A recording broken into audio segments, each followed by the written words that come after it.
غفلت میں تیرا جہاں کھو گیا۔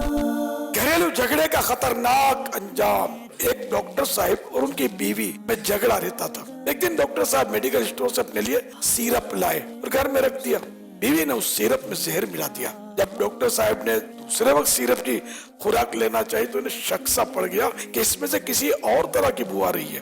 وہ سیرپ اٹھا کر میڈیکل اسٹور پر پہنچے اور شکایت کی کہ یہ سیرپ تو خراب لگتا ہے۔ اسٹور والے نے کہا ڈاکٹر صاحب آپ کمال کرتے ہیں، یہ کیسے خراب ہو سکتا ہے؟ اگر آپ کو وہم ہی ہو گیا ہے تو لائیے میں آپ کو پی کر دکھاتا ہوں۔ چنانچہ اس نے سیرپ کو تھوڑا سا پیا اور اسی وقت فوت ہو گیا، یعنی اس کی ڈیتھ ہو گئی۔ بعد میں تحقیقات ہوئی تو پتا چلا کہ یہ میاں بیوی کی آپس کی ناراضی کا کرشمہ ہے، جس کی وجہ سے میڈیکل اسٹور والے کی جان چلی گئی۔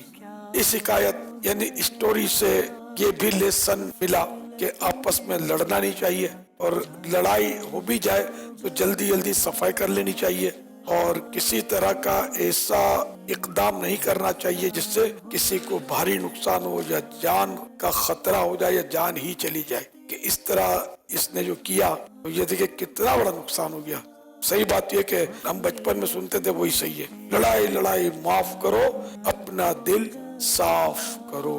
صلو علی الحبیب صلی اللہ تعالی علی محمد۔ نماز کی پابندی کرتے اور کرواتے رہیے۔ مدنی چینل دیکھتے رہیے۔